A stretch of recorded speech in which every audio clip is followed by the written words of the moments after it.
See, last several lectures we have talked about various walling technologies and various roofing technologies.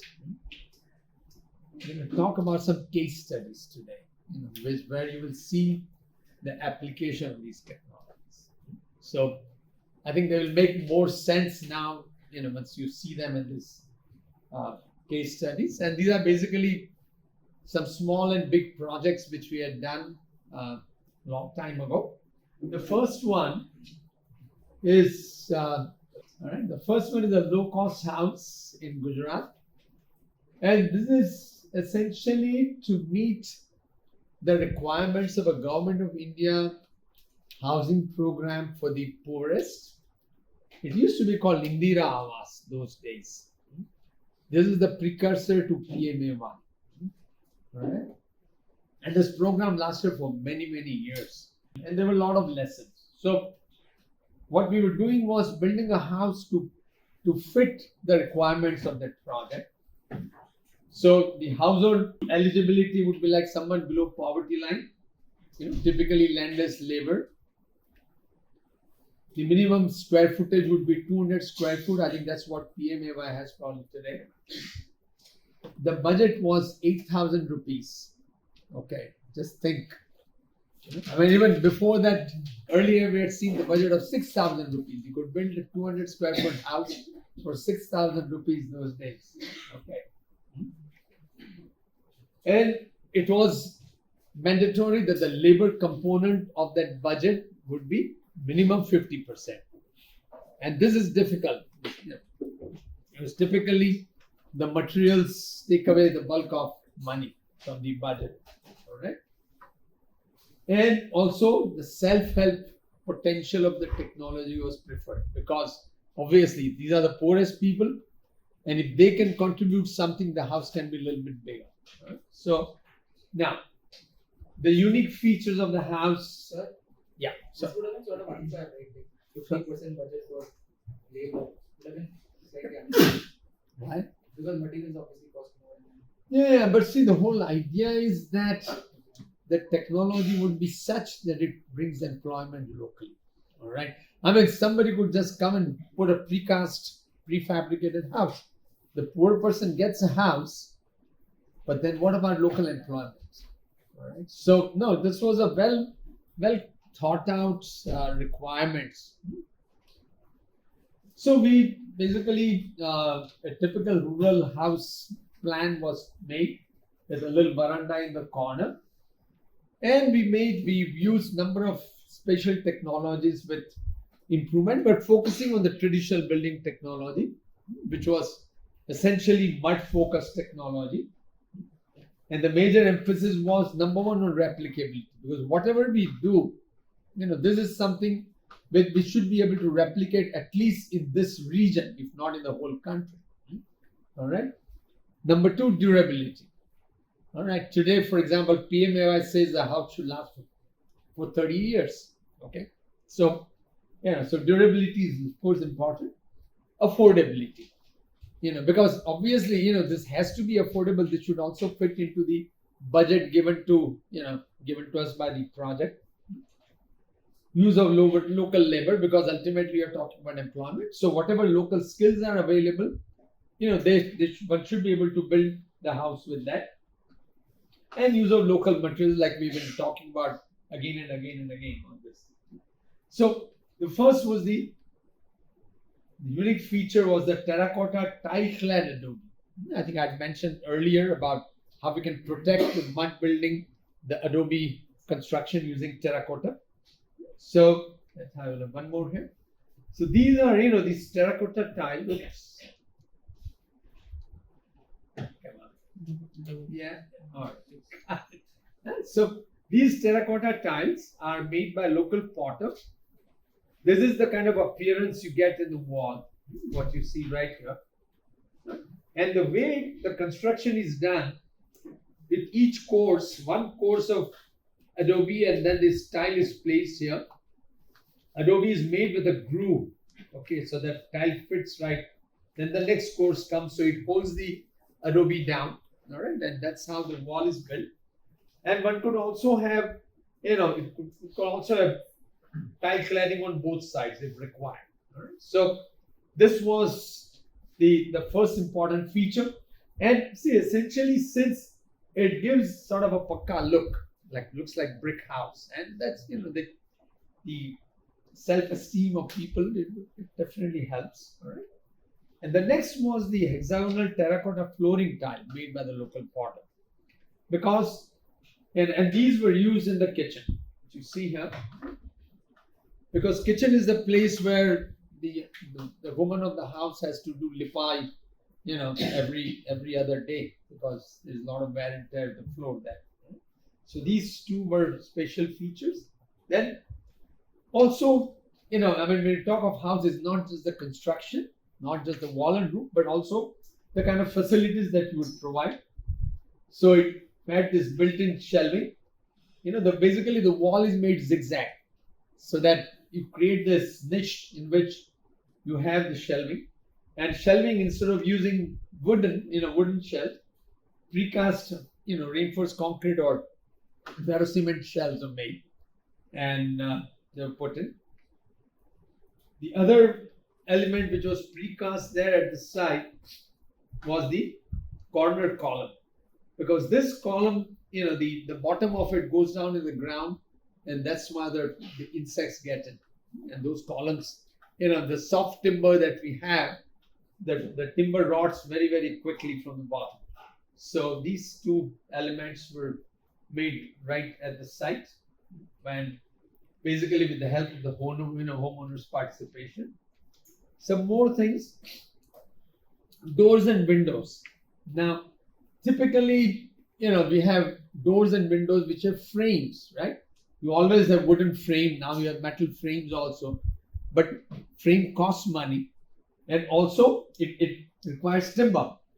So instead of that, what we have is, this is a vertically pivoted, shutter with swivels around that, and you have the opening which is narrow with a shutter right in the middle. So the space is so small that nobody can get in. So for security also, this design works very well. All right. And here, actually, on the top there is a pakka sill, pakka lintel, and there is pakka sill here of window. So in that we have made put little tubes with a little marble inside. So on top of that, this pivot works, just very absolutely frictionless movement it has. The other was the door, again the frameless doors. So basically you have, what we call the male and female type of components. These are not very common now, but these are really very simple arrangements of hinges, and they're very sturdy. And in order to install this particular element in the wall, there's a special block cast which is put during the construction. So there's some more things. Yeah, the roof was just locally popular Bangalore pattern terracotta tiles. But another very important thing in this was the understructure. What we had used was tertiary timber, or the social forestry timber, casuarina. This is a very common timber. See, social forestry, eucalyptus, casuarina, subabul, poplar. These are some of the most common species, which have been used around the country. So casuarina was very easily available, but this was treated in hot and cold treatment right at the site. Okay, because typically this kind of timber, gets affected by insects within 2 or 3 years, so maybe at the most 5 years. But the treatment was done right there. Then one more thing we did, we made this pre-tension, wire reinforced timber beam, so that the smaller diameter beam could be used. They have these wires, stretch wires, which are pre-tension. So smaller diameter element can be used. We hope to make one of these in the hands-on class. All right. So, okay. And the last unique feature was the earth platform all around, which this is very common in almost all mud construction across the country because it protects the wall at the bottom from the moisture. All right, so these were the main features. Now, the house was built in 1990. Yeah, please. What was hot cold treatment? Sorry? Hot cold treatment of Hot cold treatment. Actually, we covered it the other day in our class. But essentially, I mean, there is a specific type of preservative.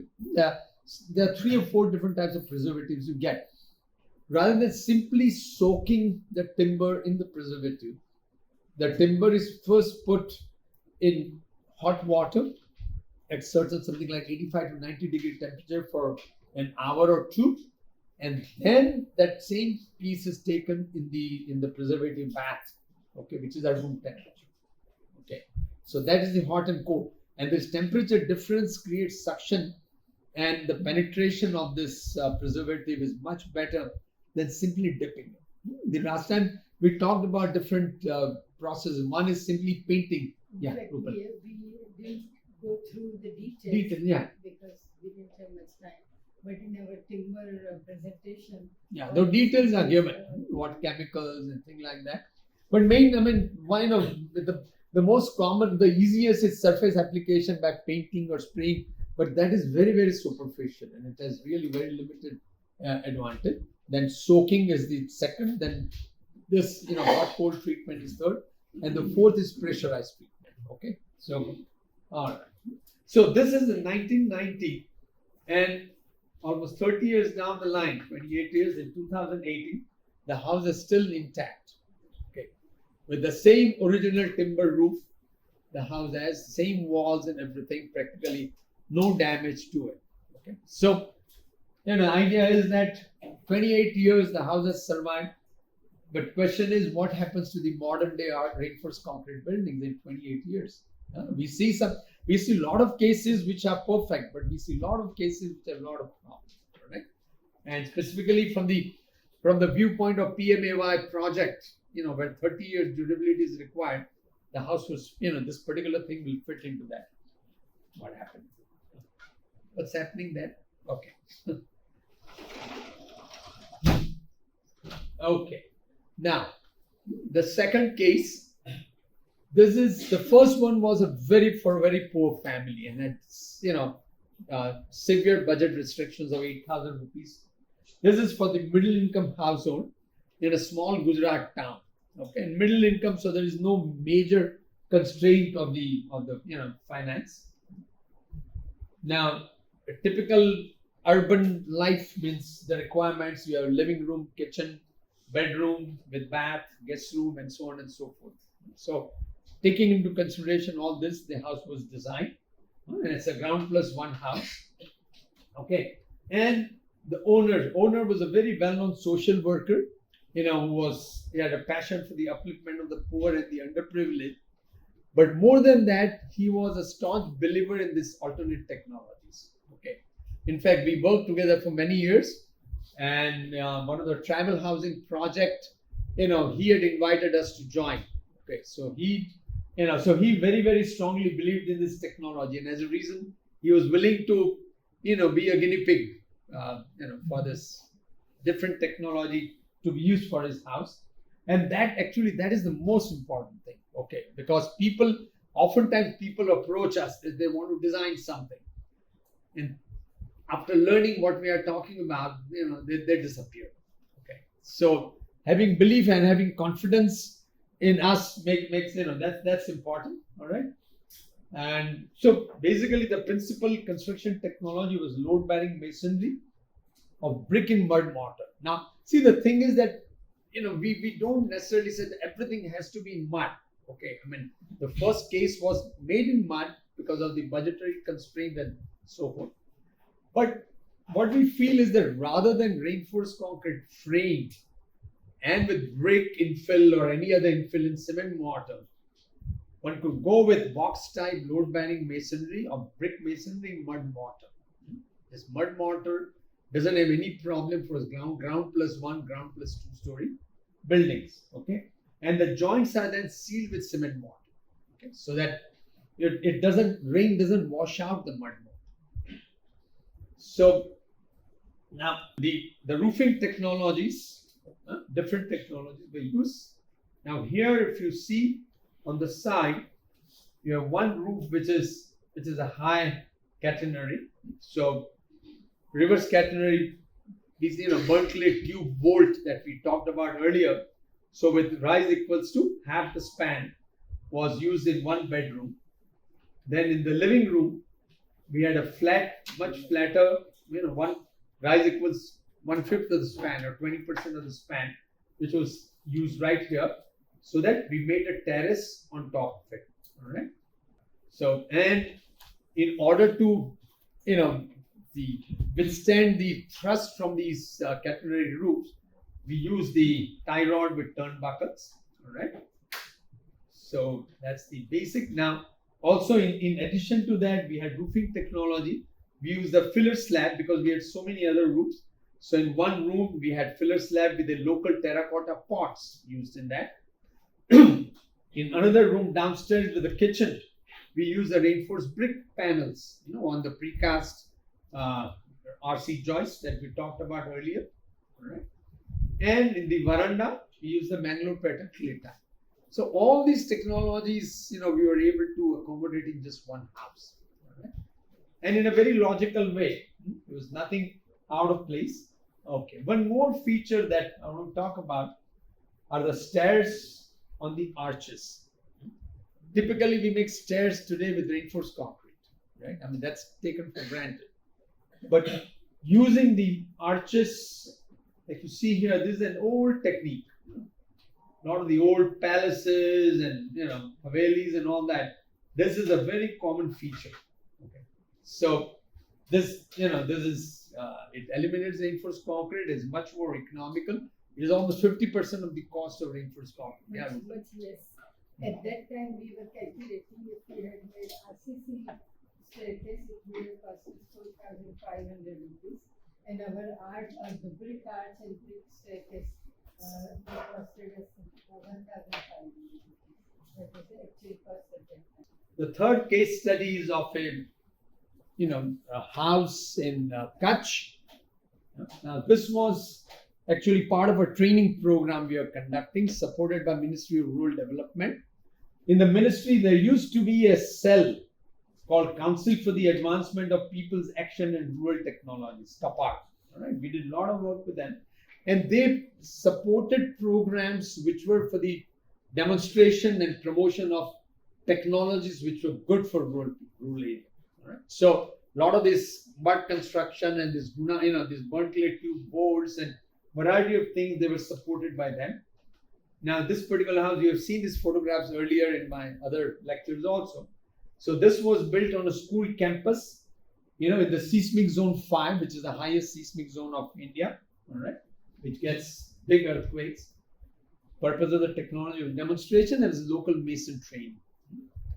At that time, we had done this project at 5 different locations in Gujarat, basically training, getting some NGOs to bring their staff and their local masons so that then they can use this technology in local construction. So this was a load-bearing masonry of random rubble masonry in mud mortar. Random rubble, that is basically stone, which is undressed. Right? Each stone is of different shape, the way it comes from the mine, where it is mined. Right? But it is done in mud mortar. Now, this had a couple of earthquake resisting features. First was a band at the lintel level, right? You see this band here, right here. So that is this band going around, okay? And the other feature was vertical reinforcement. I've talked about vertical reinforcement in masonry in the corners at the wall junction. So fortunately, this is, back in 1992. In 1991, there was an earthquake in Uttarakhand. So, a lot of information had become available for this kind of construction. So, we were able to use it here.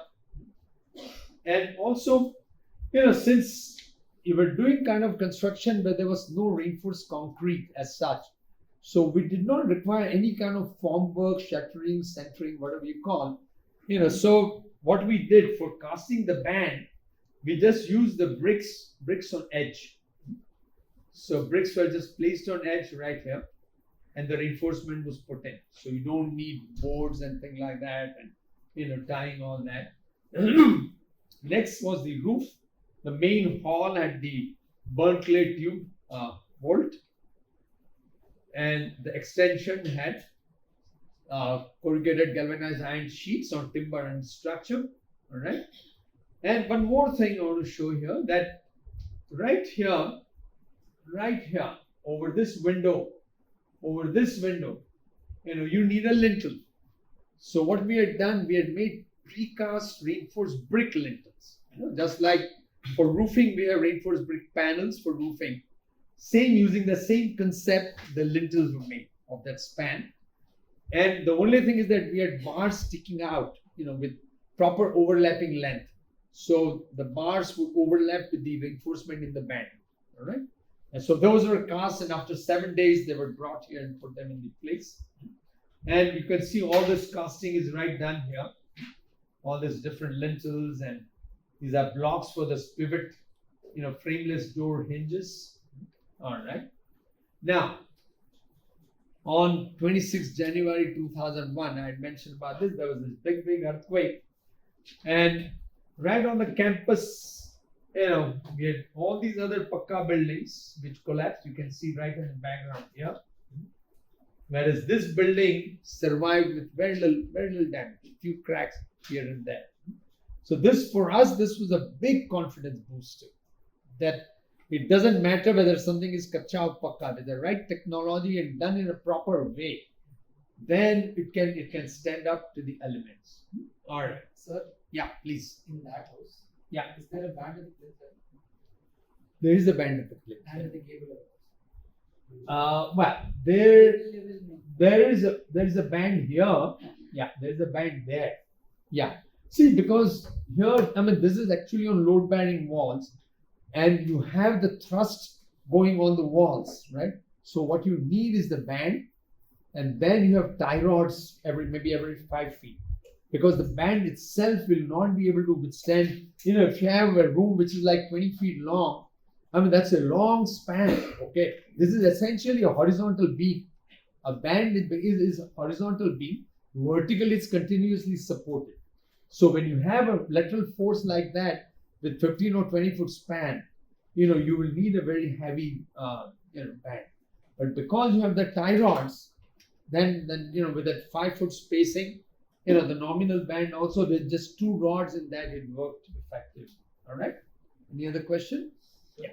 So what is the main reason that Pakka buildings collapse about this? Yeah, we can guess. You can guess, right? We have been talking about failures. See, typically, most of them are what we call people-engineered Pakka buildings. All right. There's no engineering involved. Okay. The contractor comes, and contractor decide what's to be done. All right. How much reinforcement, how much cement, and so on and so forth. So there are really no controls. And the way the reinforcement is put in, the way the concreting is done, only the contractor knows. All right. And how much of curing is done. So reinforced concrete is a very accurate technology. All right. And if it's done precisely, it performs. But if it's not done precisely, then there's a problem. And in the rural area, it's not easy to do it precisely. Even if you want to do it, it's difficult. Because more often than not, the kind of sand you need, the kind of aggregates you need, you may not have an access to it, right? And then you probably wouldn't even have access to compaction. So all these multiple of problems, so any one of this or all of these reasons led to collapse. This is why we are saying that in the rural area, it's best to minimize reinforcement. Use it, but use it with discretion. Where you really absolutely need it, use it. Otherwise, minimize it. And even why we will talk about doing precasting of this roof, precasting of roof elements on the ground. It's much easier to do it on the ground than 10 or 15 feet up. Curing also becomes difficult, right? Okay? Yeah. So what was the failure in this structure? You said there were minor failures. Which locations? I'll show you right here. If you can see it, there is a crack right here.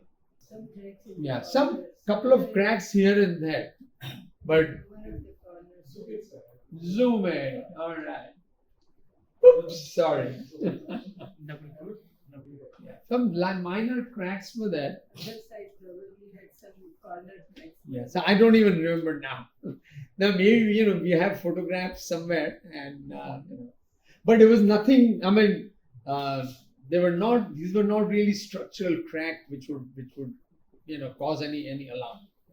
So, but as far as the bolt was concerned, it was perfect, because that would be the most worrisome element in the seismic area, because bolt is a shape that gives it a strength, and the moment the support walls they shift, no, you got a problem. So that whole thing really, it held well, which is very comforting. So, all right, sorry, couldn't answer it fully. So, but I'll go back and look for the photographs. So, all right, now we talk about the fourth case study. This was a rural polytechnic in Gujarat, and this was a place of learning. Now, this was also supported by the same ministry, same cell, CAPART, in Ministry of Rural Development. So they were interested in supporting it because they wanted us to use the technologies which they promoted, and for them this would be a great showpiece. Right? So place of learning for tribal youth, please. The idea was, this was of course Rupal's design, saying that the rural youth is coming, then the place should not be intimidating. A lot of times you have this institutes which with big doors and kind of really intimidating places. I mean, people would be afraid to step into it. So the idea was to keep it simple.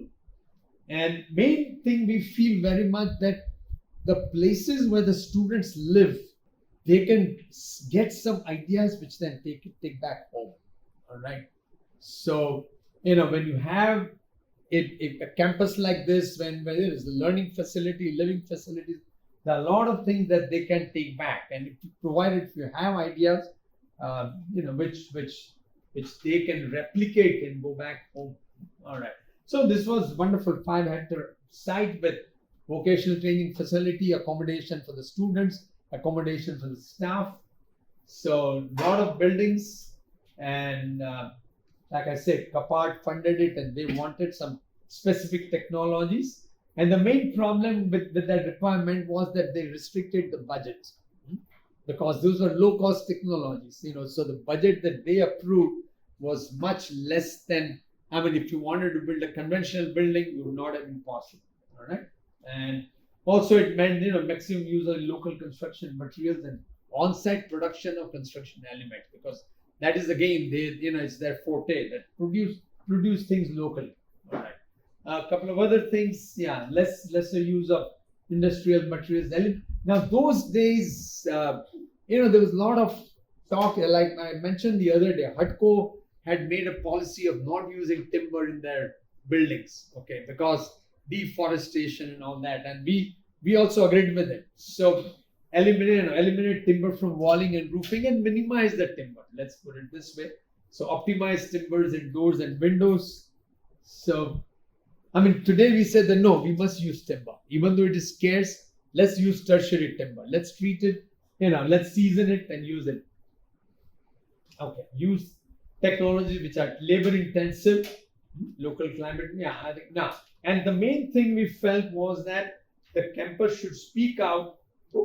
All right, not just of the alternate ways of construction, but an ideology of sustainable development for all. It's the whole thing, not just few technologies here and there. All right, so it's kind of you have to look at it in a holistic manner of what the campus really represented. Now, the first thing was the technology selection process for the buildings. So needless to say, the conventional cement and steel based options were rejected because all these things we have talked about, energy intensive. So I'm not going to repeat all that. And the last and most important, it was expensive. All right, for available budget. So even if we wanted to use it, we had to stay away from the conventional technology. Then also the traditional timber-based local options were rejected, because it requires a lot of maintenance, and uses scarce biomass. Roof is not dust proof. See, institutionally, I mean, typically a lot of the traditional roofs, the dust comes in, Bangalore pattern tiles and country tiles. Obviously, the wind-driven dust can come in. Institutionally, you don't want dust to come in. Okay, so that was one, consideration. Also, it brings in, invites, yeah. And if it's an institution, they may not, kind of somehow the whole status in minds of people and all that. So it may have certain negative perceptions. So basically the shorter options, the softer options for roofing. Burnt clay tube bolt, we found was the most cost effective. But along with that, we had brick jacquard and precast reinforced brick panel, right? RB panel roof, and also filler slab that we have talked about. So all these options were there for us to use. And burnt clay tube bolt was the most cost effective of them. All right, coming for the walling, basically the mud roof, mud wall, the adobe. This was the easiest of all, to implement. Stabilized mud blocks, requires more quality control issues and which may be difficult in the rural area. The compressed soil blocks, whether stabilized or otherwise, the local soils were not suitable. This was basically black cotton soil area, which is expansive and highly clay soil, and you can't use them in the press. Not be just possible to compress that soil. Okay, because if you remember, for compressed blocks, the clay percentage should not be more than 10%. Right? It's predominantly sandy soil with some clay, whereas this here, the soil was mainly clay. So you could not use any of that, and brick and mud mortar also was not on the priority because of the energy intensive option.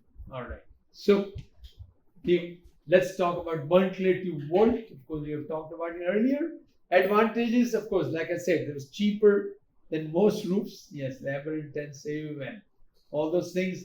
It's produced on site. We got a potter from somewhere, and he was stationed on the campus, and the local kilns were prepared, and so all the production was. See, one thing is there. Any of these alternate technologies entails getting into production. All right. So if you're going to use reinforced brick slab, then you have to produce those brick panels there, because you're not going to have any supply, right? Or whether it's doubly curved panels. So most of these things, so burnt clay tube is the same thing. It has to be produced on site, or you need supply from somewhere who will come and supply it to you. All right. Yeah. Otherwise, I'm of course thermally efficient. Then also this is very light centering, very very quick and easy to use and set up. And dust-proof roof, which matched with the requirement of the institution. Low maintenance. No. All right. Then the drawbacks of burnt clay vis-a-vis the institutional requirements. The first thing was it's a medium weight roof. See, usually you have three types. You have heavy roof like reinforced concrete. You have medium weight roof, and then you have lightweight roof.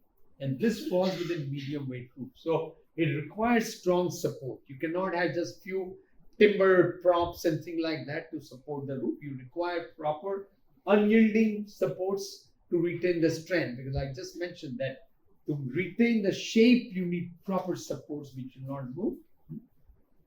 And the bolts have no overhangs to protect the walls from rain. All right. For us, this was the biggest drawback, because this is a moderate to heavy rainfall area. And if you want to use mud walls, then ideally you want overhangs. All right. And also the long roof, the shrinkage and the thermal cracks, if they're not sealed, then water leaks in. So this was a big hurdle for us. And all right. And coming to the mud block walls, this is again all the things we have seen. Used on-site soil, because the soil which was available, the clay soil was perfect for the adobe. So in that respect, this was the easiest thing. We didn't have to bring soil from anywhere else for the production, and local laborers could be easily trained in the production of this. All right. And where, once we did the testing, we didn't require to do testing again because the soil was right there. We didn't have to bring soil from outside. And tile cladding and bitumen cutback, stabilized mud plaster are both effective against moderate rainfall. We have talked about the cladding of the adobe. I've also mentioned about the mud plaster, which is stabilized with bitumen cutback. Basically, bitumen and kerosene are mixed to make the cutback, and certain percentage of that is mixed in the plaster.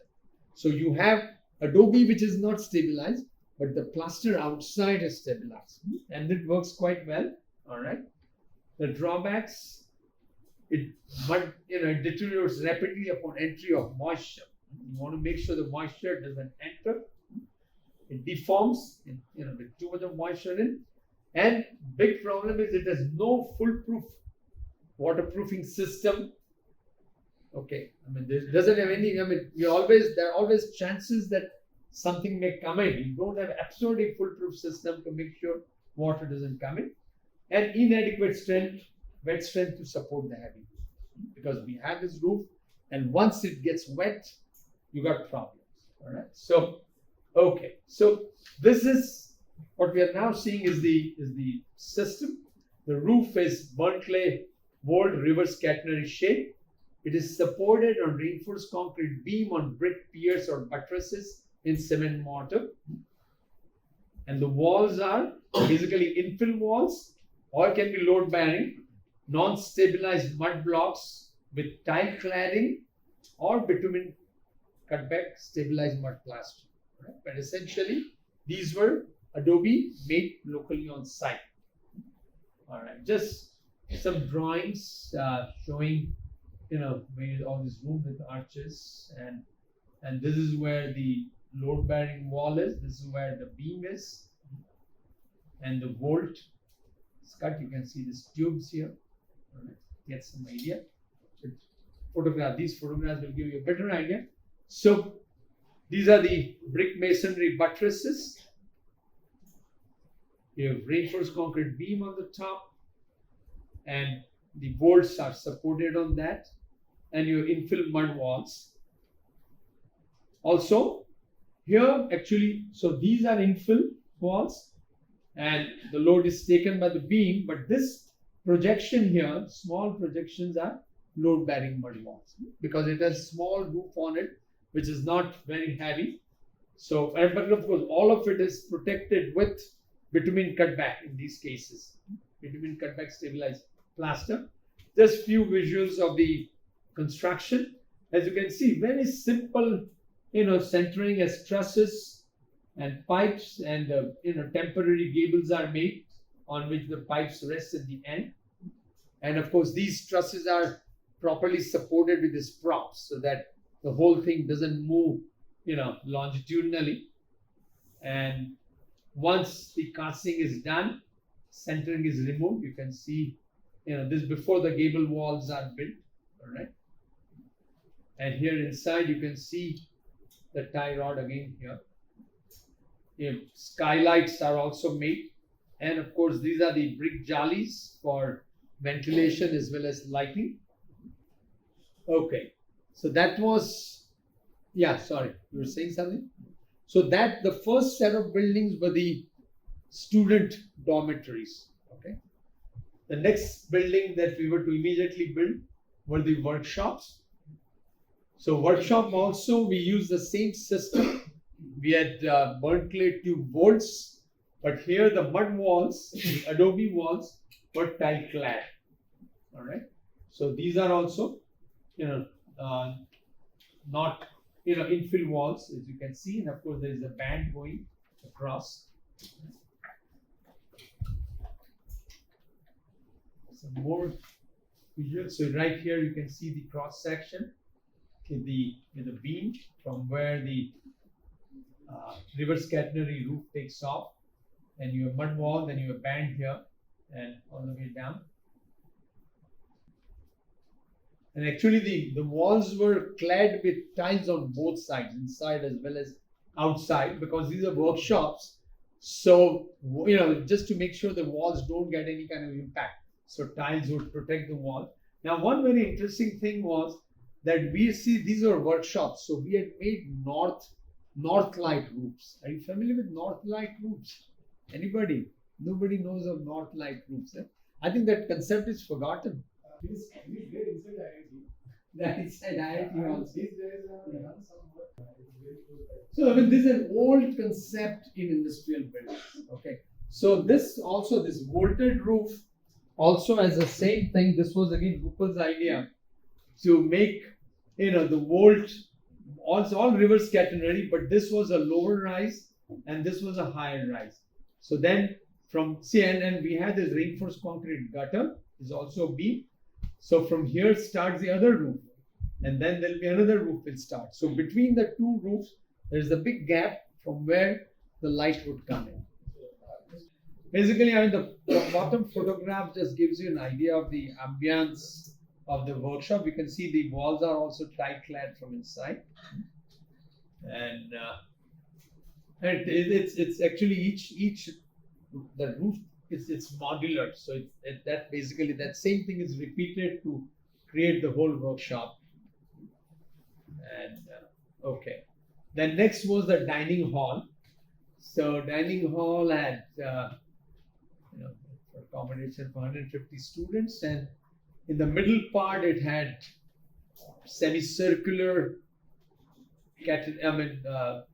burnt clay tube boards, and in the right side and left side it had brick jack arch roof.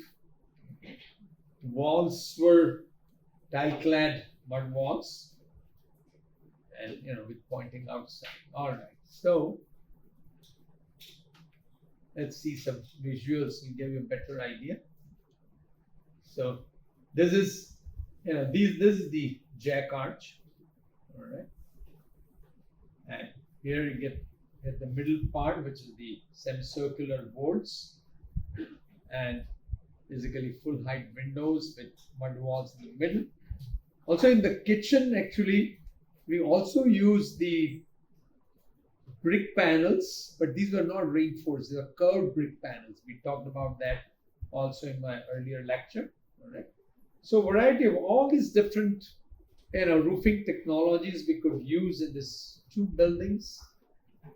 Kitchen was the other one. Now kitchen, we had the major consideration of wet areas because a lot of water is there. So we stayed away from mud blocks. Bricks were used, and bricks in mud mortar, but with cement pointing on both sides. And roof was brick jack arch.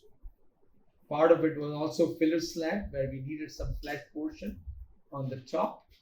Here, there's some, yeah. So anyway, I'll not go into detail of that. And the next one was a staff quarter. Now, actually, by the time we came to the staff quarter, we had some problems with the mud walls.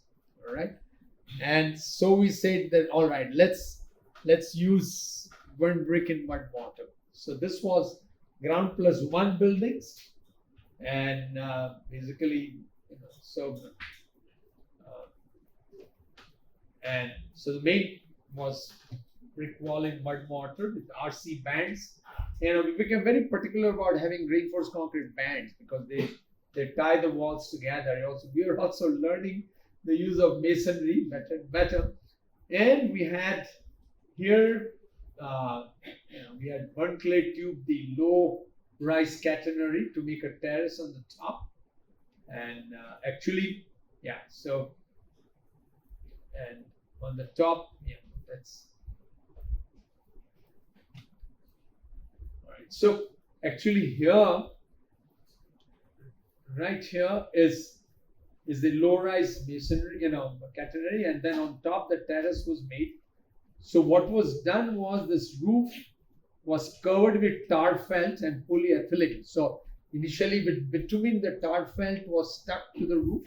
On top of that, the polyethylene sheets were placed, and then on top of that, this triangular gap you see here, was filled with brick grog. Brick grog is something you get from the brick kilns. It's very lightweight. So what you needed was some infill which is lightweight, so it doesn't add load on the roof. And on top of that, then flat floor was created for the terrace. You also see the tie rods, and so let's. Okay, so one more thing, again, earlier we had talked about doors and windows. Here also, the windows were very special. There were two different types of windows were made. Here, these are vertical swivel type of windows and with narrow openings, so you did not need, G. So typically in the brick kiln, once you remove the bricks, there's always a lot of residue, and that is kind of fused stuff. But that is, it's very, I think there is maybe cinder in it and thing like that. It's very lightweight.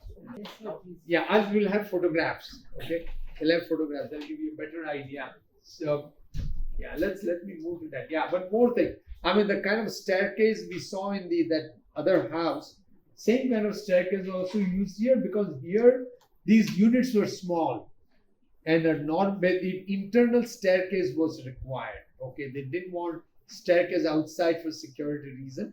So internal staircase in the tight units, this worked better. And this is actually called stair and ladder, because it's not, I mean, generally you have what is that, tread and rise, and tread is always, I mean, that whatever the height is always certain, how much it is, half of tread. But here, you see the height is much more than the normal ones, so that in very tight space we could make this. So it's called, okay, well, anyway, this is mainly because of tight space, and of course it costs less. So we'll move on.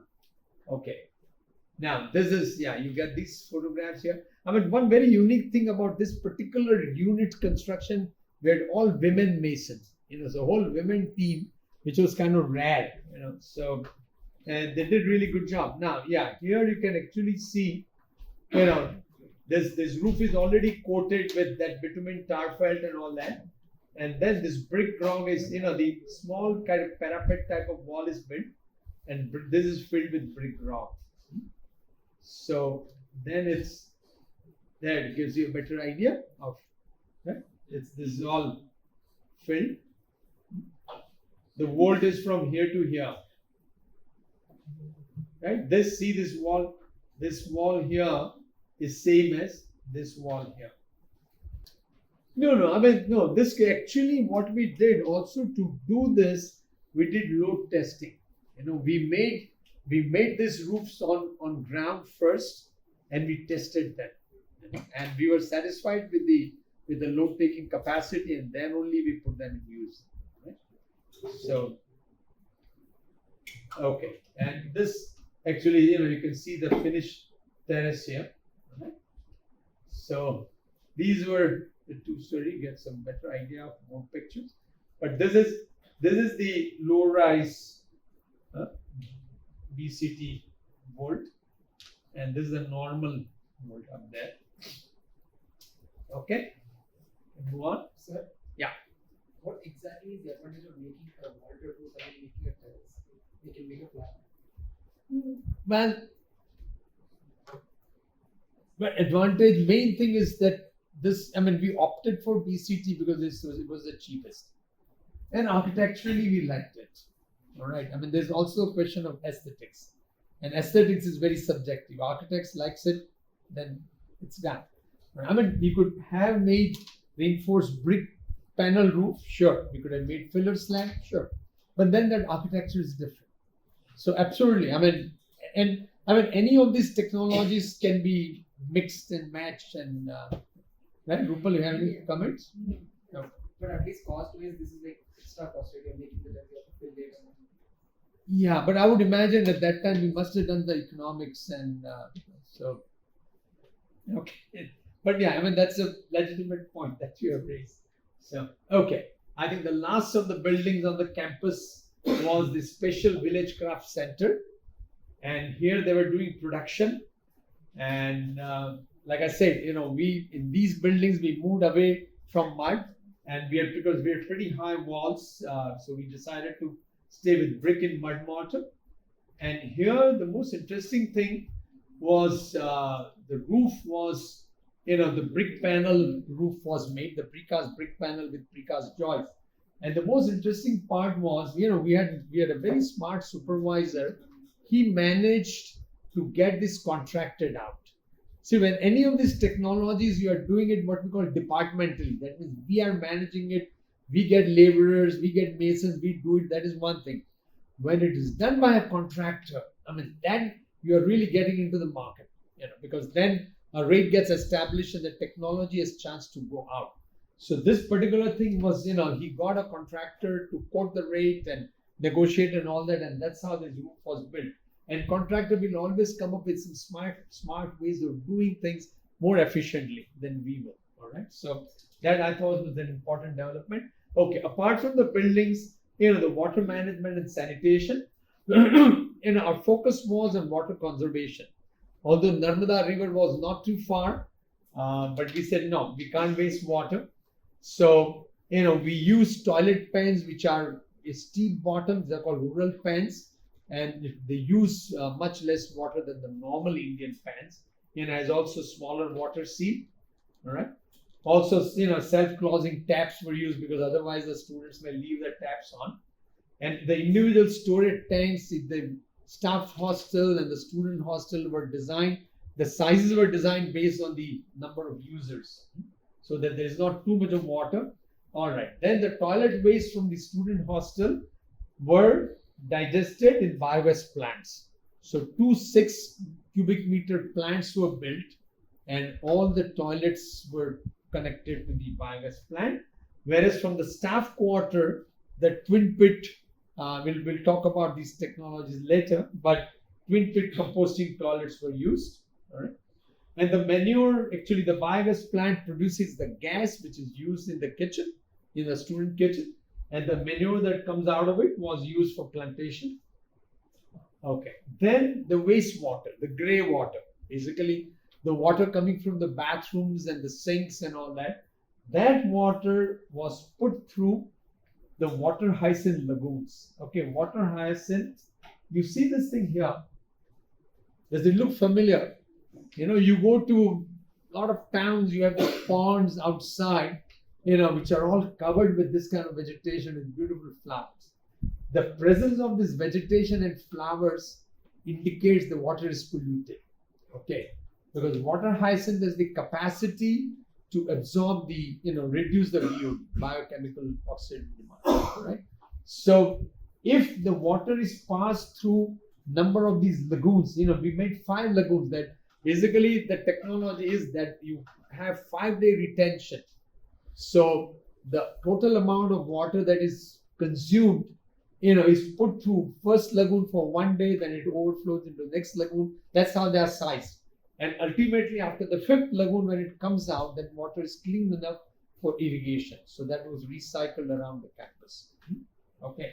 So the idea was that how we can make something which is sustainable.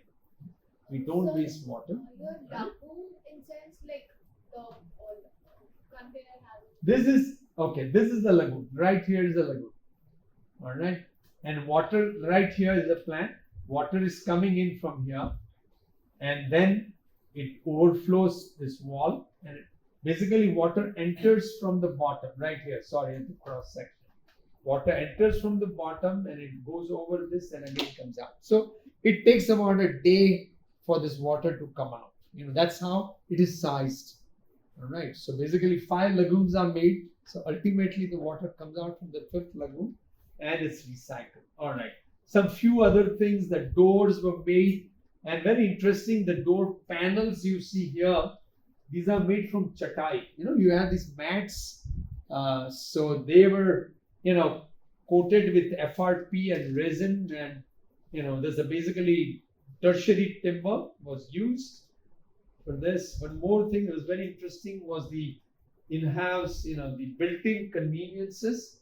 So this built-in beds were made using brick masonry.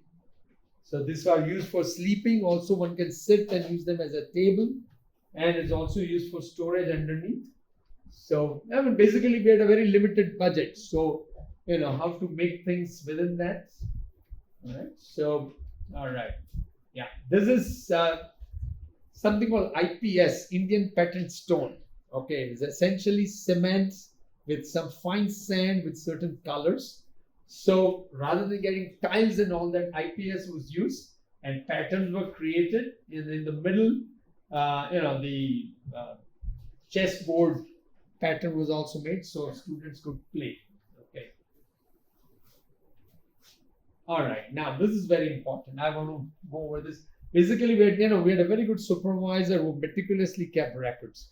And here's the walling cost of various options, and it's compared with brick masonry and cement mortar. So brick masonry and cement mortar, the cost is given. We are calling it as 100%. And we go down here, brick masonry in mud mortar, mud block with exterior cladding tiles in mud mortar, then random rubble masonry in mud mortar and mud block in mud mortar. So the total cost of it, as you can see, it is slowly falling. What is important is to look at the labor cost. What percentage? So when you're using brick masonry and cement mortar, the labor cost is 11%. As you go down, the labor cost increases, and ultimately in mud blocks is up to 37%. So I've been talking about labor components. So you can see the component is so much higher, and that means that much work is brought to the local people. All right, I'll move fast. Okay, look at the roof. Also, different roofing options, and here we are comparing with reinforced concrete slab. That's as a standard as 100%, and we go down. So we have the precast reinforced brick panel slab with precast joists. Then we have precast curved brick panels, right, which are non-reinforced on precast joists. Then brick jack arch on ferrocement joists, Mangalore tile filler slab, and burnt clay vault. And as you can see, the burnt clay tube vault is the cheapest. All right, and you can see the percentage of the labor also. It varies, but the RCC reinforced concrete slab has the minimum labor, only 9%, whereas the others have almost twice as much. Okay, so this is a good comparison to understand as to what technology would be good for rural area. All right, and finally, summarizing the significance of the real life application of these technologies. All right, so these projects really provide you with invaluable opportunity to test the new ideas. Okay, so, and what is important is it has to be done on a visible scale where people can see, and you can also see how they are performing. All right, and especially when something project successful over a period of few years, then ultimately you can see the viability of it. Like the first case that I demonstrated, the poor people, the low cost house, 30 years, it's still there. 8,000 rupee house is still surviving after 30 years. So that shows the viability of all the technologies which are used in that. All right. Okay. Then we have different contexts. First was the household. Second was also household. First was the poor household. Second was the medium income household. This particular project that I talked about was institutional. You can also have community. You can have a community building. You can have a panchayat ghar or community hall. So each context is different and the requirements are different. All right. So yeah. Now, success of a technology, is a confidence builder. When something works, I've talked about the Kutch house. It survived the earthquake, and there can't be a better way to earn confidence in that technology. All right. And it's for the promoter as well as the user, and even the future users, because people see that, hey, this survived, so let's use it. It's going to work well. Failures create problems. All right. We have also gone through that. I'll give you an example. I'll be done in 2 minutes, Rupal. We were in our first phase of all this work that we were doing, and we were working with the NGO, which was working on science and technology for rural area, where we learned these technologies, all right, for the first time. Now, we are making this, the project was of this bolted roof or burnt clay tubes on mud walls. That was the project title, supported by Department of Science and Technology. And we had done a lot of testing within the campus. Our director was very enthusiastic. He said, now we need to take it out of the campus. So in the nearby village under Indira Awas scheme, one house was built using this technology. We had this, semicircular burnt tube vault supported on mud wall with tile cladding. And the monsoon came, a lot of rain came, and the water started leaking in the walls. All right, because that was our first such house then outside, and it showed our limited understanding of what the water can do, and how the brick behaves, how the cement behaves, and all these things. And after a lot of rain, initially the man was so happy during the summer because there were thick mud walls and this roof was fantastic thermally, and he would have everybody in the village come and sit in the house in the summer, and the people in this NGO where we were working on also, they were flying out. But then when the rain came, and I and Rupal, we came back after we were gone, and we came back and we started seeing that the wall was getting wet, and the wall had started to expand, the tiles had started to crack, and we said, hey, we have to get this guy out because we don't want him to die. This heavy roof. So the director was furious. He said, oh, we can't do that. But one fine day, Rupal, I, and our Bokadam, was like really a strong guy. We three went there, we got the guy out, and we demolished the building. That was a tough lesson for us. And we told the guy that, hey, we will build your house. So we rebuilt the house using brick in mud mortar, but bricks. And we built the same roof. All right. So for us, that was the biggest lesson we learned. First lesson we learned that any technology, when you're taking out of the lab, you better be sure about it. All right. So, okay. The failures of technology concept, it provides some very valuable lessons. First is understanding the weaknesses, where the problems are. And, if it's on a larger scale, then you learn things pretty fast. But then you also have really a lot of problems to solve. Problem identification, then evolving solution and testing them.